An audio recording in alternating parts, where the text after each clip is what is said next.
estamos de novo, vídeo podcast. Aquí estamos de novo saudando a todos os ointes da 977, radioledisantiago.com. Imos a falar coa responsable de comunicación da Federación de Dano Cerebral Galicia, que a temos xa con nos aquí, Irene Cancelas. Irene, que tal? Bo día. Hola, bo día. Bueno, teño aquí en formato físico. Que estou amosando, Irene? Que é isto que teño nas miñas mans? Bueno, pois un documento que entregamos onte a todos os xornalistas e todas as xornalistas que puideron acudir ao almorzo on-off que organizamos co Colexio de Xornalistas para explicar un pouquiño máis sobre a nosa discapacidade, un pouquiño sobre todo centrándonos nas diferenzas con outras discapacidades. O están vendo a xente que está no vídeo podcast, é un documento bastante importante. Onte foi o Día do Cerebro. Sí. Día 22 de xullo. 22 de xullo. E aproveitando, pois foi ese acto. Que tal foi o acto? Pois bueno, tío, moi... presentaches e coordinaches un pouco todo. Sí, foi moi ben e foi moi interesante, ademais, sobre todo, principalmente porque tivemos unha gran protagonista que foi Lucrecia Alcolado, unha muller con dano cerebral adquirido de Lugo, que despois de dar todas estas explicacións teóricas, outra persoa do grupo de comunicación de Dano Cerebral Galicia máis eu, deu exemplos, personalizouno e ensinounos realmente como é en primeira persoa ter dano cerebral. Entón, iso serviu moito realmente para comprendelo. Tiñamos a intención de falar con Lucrecia hoxe, pero falaremos outro día. Perfecto. Porque penso que é moi importante escoitar a súa testemunha. Desde logo, ela explícase moi ben, especialmente, e xa che conto algo das diferenzas, non, que ten o dano cerebral con outras discapacidades, e é que ten un montón de secuelas, moitas delas invisibles. É dicir, tives unha persoa a que non lleves unha cadeira de rodas, claro, nin unha parálise, nin un implante coclear, non lleves nada que che evidencie unha discapacidade, pero está aí. Esta cuestión de ter secuelas invisibles, ademais de ser un problema de por sí, pois xera un montón de incomprensión arredor, un montón de impaciencia, un montón de incomprensión por parte da sociedade e moita frustración nas persoas que o teñen claro. Primeira gran diferenza, a invisibilidade de cara ao resto de persoas. Que diferencia esta discapacidade de outras, do dano cerebral? Que pode ser, Lucrecia, exemplo, pero que hai outras persoas que viven esta realidade. Como por un exemplo, queres dicir? Sí, pois mira, por exemplo, Lucrecia falábanos de unha das súas secuelas, das secuelas neurolóxicas que ten, o feito de que ten un gran cansazo. O cansazo é, non é só físico, sino que é un agotamento, digamos que como que se pode coñecer como carga mental no común da sociedade, pero de dimensións, ela dicía, estratosféricas, non? Entón, ten un nivel de cansazo que implica que se o mellor está pois nunha comida familiar, digamos, falaba deste exemplo, e nunha sobremesa, igual ás 5 ela tense que ir e as persoas que a rodean, que son persoas que a queren, que a coñecen, que saben perfectamente o que lles fala, igual lle din, pero como te vas xa? Como te vas xa si acabamos de empezar e tal? E ela di, pero que eu necesito descansar porque xa non son capaz de prestar máis atención, de ter outra conversa, de seguir aquí e ademais, se non descanso agora cando me toca, logo vou necesitar dormir 10 horas. É dicir, vai ter unhas repercusións para min. Entón, esa incomprensión... Que son secuelas. Efectivamente. Secuelas que afectan de distinta maneira. Haberá comuns, pero despois haberá casi persoais, non? De como lle afecta o dano cerebral adquirido. Outra das peculiaridades, efectivamente, do dano cerebral é que as secuelas son invisibles, pero ademais, en función do lugar da lesión, en función do lugar do cerebro no que se produce a lesión, afectan de diferente maneira, diferente intensidade, diferente composición. Un caso tipo, o mellor arquetípico de dano cerebral pode ser unha persoa que ten unha parálise lateral, que ten dificultades para mover un dos lados do seu corpo, igual algunha certa dificultade na fala, pero que pode haber moitísimas secuelas. Poden ser físicas, como dicíamos, non? Pois na marcha, tremores, problemas para tragar, poden ser emocionais, a depresión. como consecuencia do dano cerebral, pero tamén como consecuencia da incomprensión, non? Sensoriais, alteracións na sensibilidade á temperatura ou simplemente perda total ou parcial de algún dos sentidos. Tamén hai secuelas cognitivas, que era das que estábamos falando, que son igual as invisibles por excelencia. Problemas de atención, de memoria, de concentración... Claro. E logo, por último, habería as condutuais, que son as que afectan un pouco pois, a capacidade de adaptarnos a un contexto social unha integración habitual, sí, non? Pois, sí. De moita impulsividade, moita verborrea, ou ao revés, apatía, falta de expresión... Pódese privir todo isto? Un pode pensar nun ictus, en diferentes circunstancias que poden derivar nun dano cerebral adquirido. Hai previsión de todo isto? Un pode previr? Efectivamente, sí, totalmente. De feito, é unha das cuestións nas que máis traballamos. Non é no que nos centramos onte, porque do que tratábamos era de caracterizar o dano cerebral, pero sí explicamos, efectivamente, a principal causa do dano cerebral é o ictus, como acabas de dicir, e unha das frases que subliñamos un montón últimamente e que comentamos onte as túas compañeiras e compañeiros foi que a OMS di que o 90%, ata o 90% de casos de ictus pódense previr a través de hábitos saudables. O 90%? Sí, é que realmente é unha cifra que chama moitísimo a atención e por iso a reproducimos. O ictus vai en aumento, é unha das cousas das que falábamos, non? Aumenta a súa incidencia por cambios, sobre todo, polo envellecemento da poboación e por cambios nos nosos hábitos de vida. Sedentarismo, mala alimentación, estrés, tóxicos, todo este compendio, non? Que é factor de risco para todo, pero tamén para ictus. Entón, se ti intervés sobre eses factores de ictus, sobre eses factores de risco de ictus a través de unha boa alimentación equilibrada, da práctica de exercicio, dos controis médicos de doenzas asociadas a eses factores de risco como a diabetes, hipertensión, dislipemia, colesterol, etc., podes axudar a previr o ictus. Que é, como dicíamos, a principal causa. Despois, a segunda causa, aínda que hai máis pequenas, non? Ou con menos incidencia. A seguinte causa serían os traumatismos. Os traumatismos casi sempre se producen... Efectivamente. Tráfico, laborais, golpes... Segunda causa. Esa é a segunda causa e eses pois xa é un pouco como máis evidente, non? Pois está moi traballado a nivel público a cuestión da prevención dos accidentes de tráfico, pero, por exemplo, agora no verán chamamos moito a atención sobre os mergullos. Os mergullos tamén poden ser causa de dano cerebral. Tamén, cuidado con iso, que isto de adquirida? Dano cerebral adquirido? Sí. Que ten o seu significado, ten a súa importancia, non? Efectivamente, outra das trazas precisamente da nosa discapacidade, o feito de ser adquirida.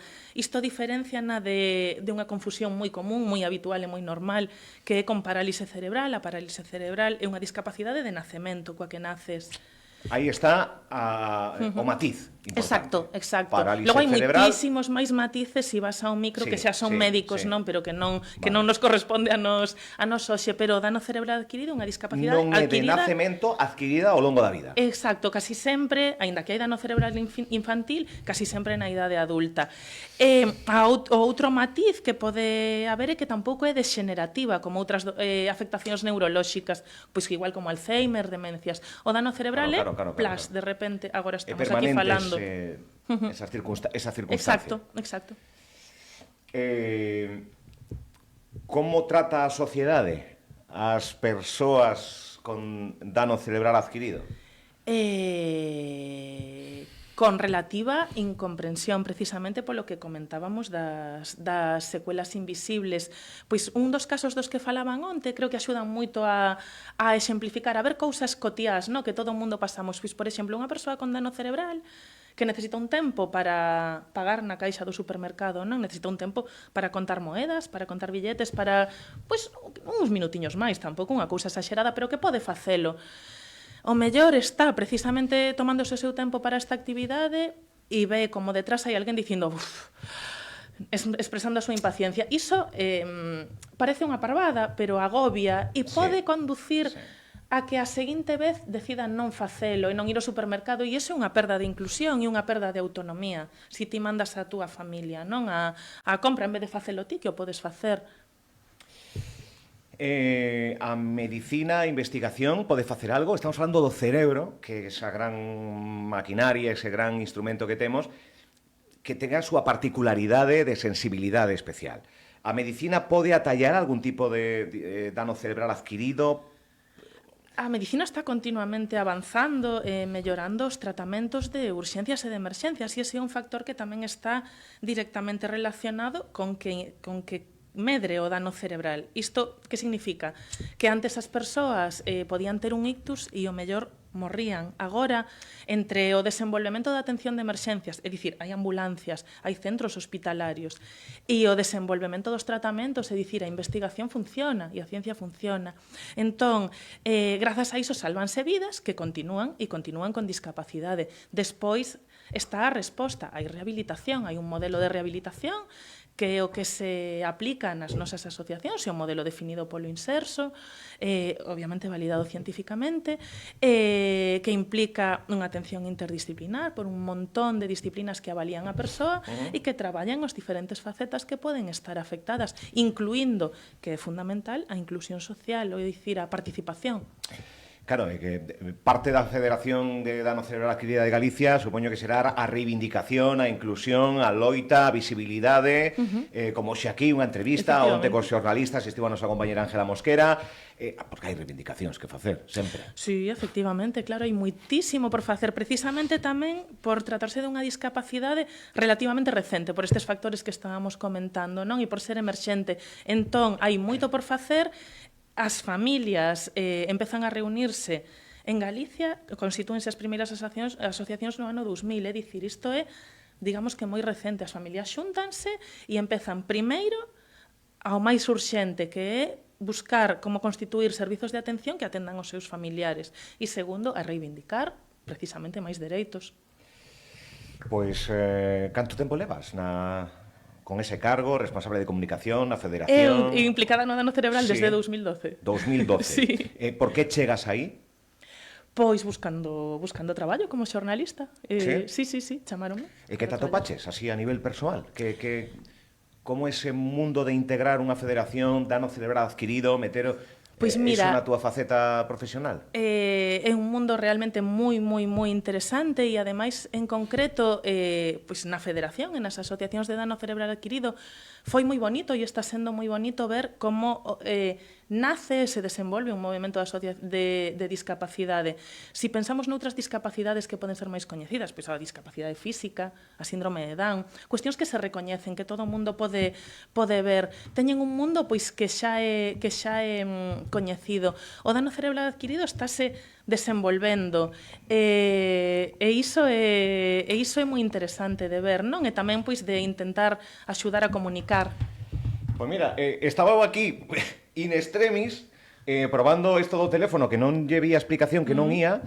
Bueno, non vou decir o que pasou. O que pode pasar. Despiste mayúsculo. A veces o que pensas que... podemos chamar a Lucrecia? Sí, por suposto, ela está pendente. Perdoa que bueno, vouche facer unha pregunta para mentras expliques. Sí. Podo utilizar este tempo. Eso, dano cerebral adquirido, estamos a falar, onte foi o Día do Cerebro. Que actividades soedes realizar? Supoño que cada asociación terá a súa vida propia. Tes datos de como afecta todo isto a Galicia, ou non sei, incluso, somos unha emisora de Santiago, pero tes datos de cifras de como nos movemos coa súa repercusión? E mentres chamo a Sí, por suposto. Mira, temos datos de incidencia, de prevalencia do dano cerebral. Aínda así, temos unha demanda que tamén é ter máis e mellores datos e tamén precisamente máis segregados. Temos datos da enquisa de discapacidade do INE que din que en Galicia hai máis de 35.000 persoas con dano cerebral e tamén temos datos que nos din que se producen aproximadamente unhos 7.000 novos casos de ictus cada ano. Isto implica pois unhas cifras moi importantes, non? Non as temos a nivel local, pero sí que temos as cifras de, pois, por exemplo, que compoñemos o movimento asociativo do dano cerebral, casi 2.500 persoas, que son 2.500 familias. Bueno, isto implica a todo o conxunto da familia. Sí. Lucrecia, bons días. ¿Cómo estamos? Hola, Lucrecia. Disculpa que queríamos charlar contigo moito tempo antes, pero unha circunstancia aquí Bueno, de nivel non hai casi problema. irrisorio impediu que te chame ata agora. Non hai problema. Decías, Irene, escoitas a Lucrecia ben, Sí, non? sí, sí. Decías, Sí. Irene, que preséntanos a Lucrecia antes para coñecela un pouco máis e facerlle algún tipo de pregunta. Moi Veña. ben, pois Lucrecia é unha muller que agora nos contará un pouquichiño máis, ten 56 anos, ten dano cerebral adquirido desde fai 4, verdade, Lucrecia? Sí, 4. E de Lugo, está vinculada á nosa asociación de Lugo, Dano Cerebral Lugo. Ali pasou o seu proceso de rehabilitación e agora é unha muller que sigue vinculada á asociación e que ten dano cerebral adquirido e un montón de secuelas invisibles que ademais é capaz de explicar moi ben. Lucrecia, estás en Lugo agora, non, entón? Non, estes días estou na costa da Coruña nun lugar que non podo aclarar, non vai a ser que se encha de turistas, pero estou pasando, bueno, o descanso necesario. Vale, que preciso. Bueno, Exactamente. Contanos, dano cerebral adquirido, chega a túa vida, con todo o que acabamos de falar aquí con Irene, das circunstancias, das secuelas, todo. Sí. Contanos, que nos queres contar sobre isto? Pois mira, eu tal e como suceden estas cousas foi absolutamente inesperado, un día normal da miña vida normal, entre comiñas, porque as vidas non son normais, son cada unha especial, e ese día, bueno, pois tive unha mala sorte de caer, bater na cabeza cunha pedra no meu xardín, romper o cráneo, unha enorme hemorraxa cerebral, moitos días de coma, etcétera. Eso trouxo un dano cerebral adquirido, pero que coa axuda, coa guía de ADACE Lugo, e supoño non, estou segura que todo o resto de grupo da Asociación de Dano Cerebral, pois, bueno, os que temos esta condición, que non é unha enfermidade, que é unha condición, aprendemos a solventar esas dificultades, bueno, do día a día. Aprendemos gracias a eles e gracias á formación que lles dan aos nosos cuidadores, a xente que vive con nós, que sigue sorrindo, sigue axudando, sigue apoyándonos, e necesitamos toda formación. Tamén é certo que non só os da nosa familia, tamén os que nos rodean no día a día, porque temos a mesma pinta de sempre, pero somos diferentes. Claro. Gústame eso de temos a mesma pinta de sempre, é verdade. Sí. Algúns son máis flacos, outros máis gordos, pero a pinta é a mesma, somos recoñecibles, pero non somos iguais. Hai cousas, pois non sei Lucrecia, isto ocurría hai 4 anos, unha caída, unha pedra, días en coma. Como son eses primeiros días un pouco de consciencia túa de que algo cambiou, de que cambiara algo, esa circunstancia de caer? Como foron eses primeiros días? Bueno, no primeiro minuto estás dicindo que as asociacións e a Federación de Dano Cerebral Adquirido, esta de Lugo e demais, foron imprescindibles. Imprescindibles. O que pasa é que non foron imprescindibles dende o primeiro momento, porque, bueno, eu pasei como 3 semanas en coma, non me enterei de nada, cheguei á habitación, non me enterei de nada, o que sí que cando empecé a estar un pouco espabilada, o único que facía era rir, pasalo ben, e disfrutar, porque a min parecíame todo divertidísimo, a xente que estaba ao meu redor me miraba con cara como de pánico, eu, jajajaja, todo era risa, todo era festa. Que pasa? Que esa é a primeira secuela. Claro, que secuela, non? Claro. É secuela, claro. Desinhibición é un impacto nas neuronas estello, na zona frontal, desinhibición, bueno, totalmente, non tenía nada que ver coa persona que eu era antes. Entón, eso é o primeiro. Parece ser que o meu marido sí que o sufriu bastante, non? Claro, esta parte que decía, pero esta tía, que le pasa? Claro. E despois foi irme dando conta pouco a pouco, por exemplo, eu quería ir ao baño. Fun ao baño, baixei da cama e potopum, non sabía camiñar. Entón, claro, esas cousas. Chega a bandexa da comida, a bandexa, digo, esto non sabe a nada. Botollemo, bueno, o sobreciño de sal, e seguía sin saber a nada, perdiera o gusto. Tamén, outra secuela, pérdida de gusto. Claro, pero todo... Un pensa que está ben, pero non tenga a suficiente para andar, para camiñar, para...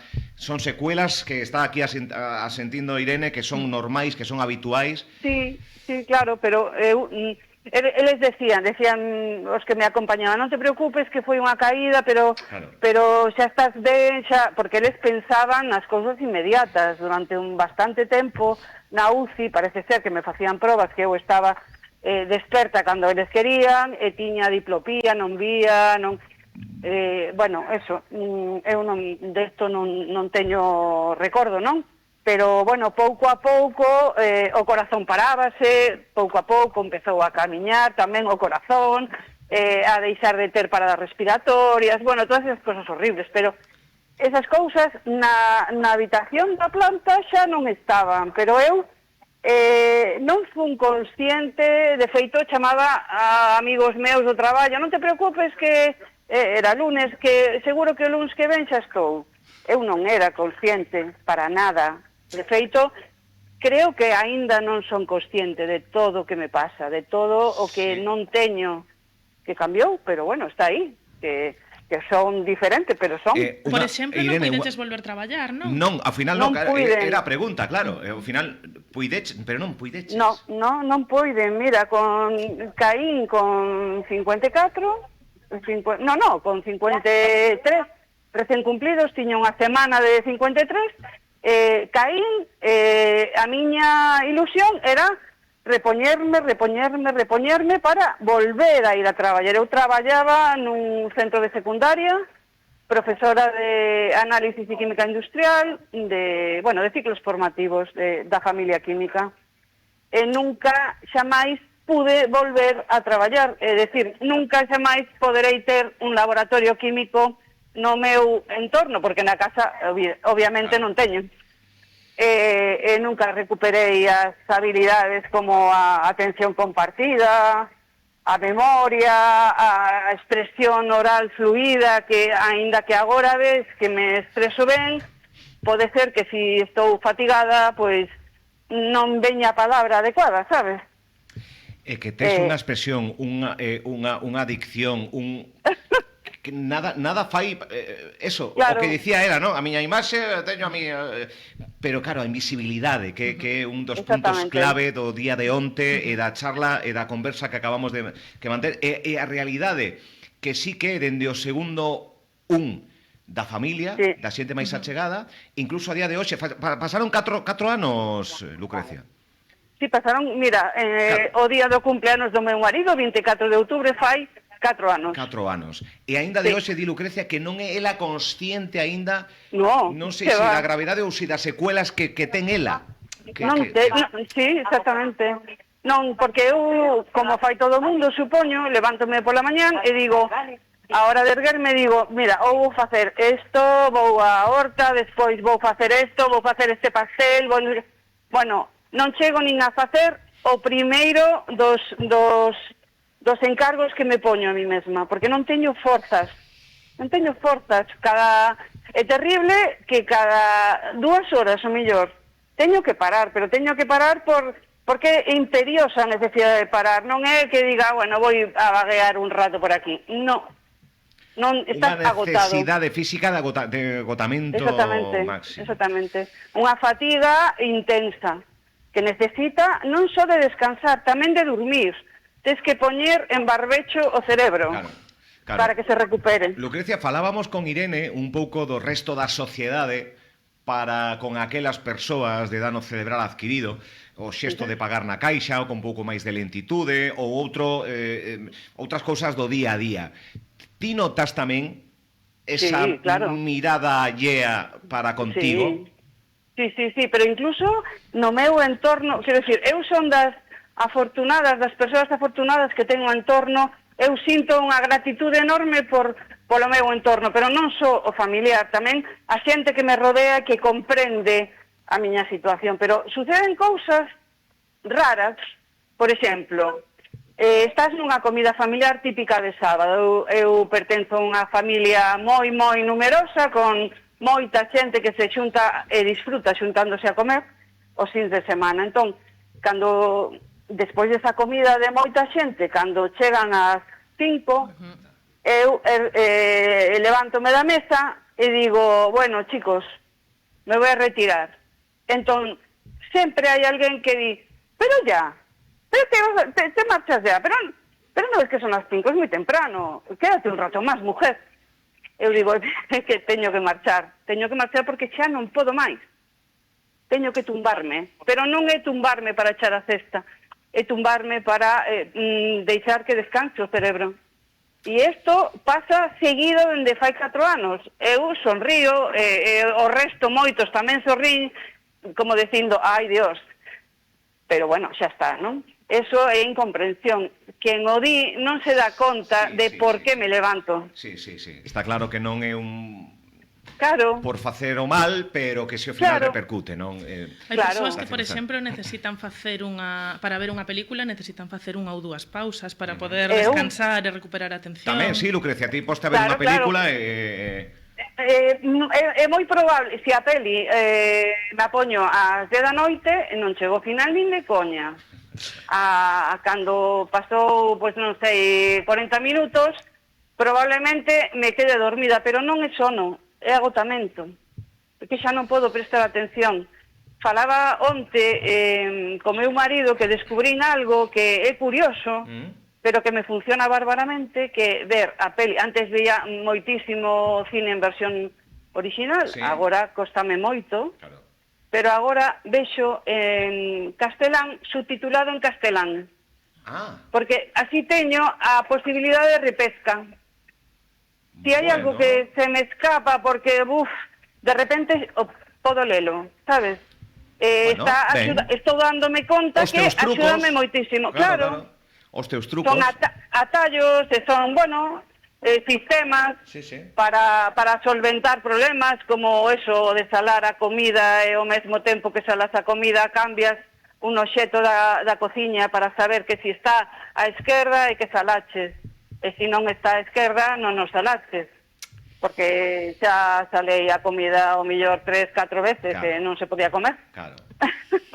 Habituarse, buscarlle a continuidade e sair para adiante. Lucrecia, xa que estamos xa rematando agora, pois últimas conclusións con Irene, pero penso que é importante a actitude coa que estás contando, a naturalidade coa que estás contando. Supoño que como todos os camiños vai abríndose puntos de claridade, puntos de optimismo dentro de todo isto, pero que mensaxe queres deixar para toda a xente que afortunadamente nos este escoitando con atención todo o que estás a dicir? Que mensaxe final queres lanzar aos nosos seguidores e a xente que nos está vendo tamén, que estamos emitindo por redes? Lucrecia. Bueno, primeiro de todo, dar visibilidade a asociacións como asociacións de dano cerebral, porque son fundamentais para axudar a xente que xa padece este tipo de problemas. Eso é o primeiro, que existen, que vayan, que busquen axuda. O segundo, a todos aqueles que afortunadamente non a padecen, pero que poden ter xente con dano que, como decíamos antes, é invisible, adquirido, pois que utilicen a capacidade de observación, a empatía, a sintonía coa xente que teñen ao lado, que a paciencia, porque o mellor tes diante unha persoa que está intentando comprar un libro nunha librería e fai 17 preguntas recurrentes, ao mellor fainas porque ten un problema así, porque ten que repasar e volver a preguntar e preguntar de novo para repasar, porque eu levo sempre unha libretiña na man, pero hai xente que non a leva. Claro, hai que ter empatía, observar, ser pacientes, porque non se ve este dano, non se ve. Pois queda dito. Lucrecia, de verdade, graciñas por entrar. Penso que escoitarte pois é fundamental para falar do dano cerebral adquirido. E que foi un gusto, que o gallá coincidamos pronto. Pois estupendamente, é un placer para mí axudar a xente de ADACE e a sociedade galega a adquirir a conciencia de un problema de una condición como esta, vale? Grazas, Lucrecia. Un veciño. A disfrutar deses días de descanso. Moitas das gracias. vacacións. Grazas. Chao. Irene, que penso que xa está todo dito, non? Porque despois de Totalmente. escoitarte a ti e despois de escoitar a Lucrecia, Mellor que ela penso non deu explica a ninguén. todas as claves, o como en primeira persoa. Sí. Sí, ela realmente iso é capaz de poñernos estes exemplos así tan bons, non? A do libro, a do outro, de cansarse, con respecto a incomprensión, efectivamente, sí, No sí. primeiro minuto, ese sorrir. Sí. En fin. É moi consciente tamén, bueno, unha das cousas que dicimos precisamente por ser adquirida é que as persoas e as familias teñen que pasar un proceso de do e é interesante como ela nos conta que aínda está nel, aínda non son consciente de todo o que me pasa, aínda me estou afacendo, tamén hai que pelexar contra ese todo o que queremos facer no día e o que somos capaces de facer. Ela decía todo o que quería e ao final, pois, tamén parabéns, porque foron moitas as alusións que fai o traballo que facedes. Moitas grazas. O sea que tamén nos sumamos, penso que todos os ointes e todos os seguidores o traballo que facedes de compañía, de asesoramento e de botar unha man. Irene, gracias por vir. Grazas a vos. Que coincidiremos pronto, seguramente. Sí, seguro. Graciñas, grazas.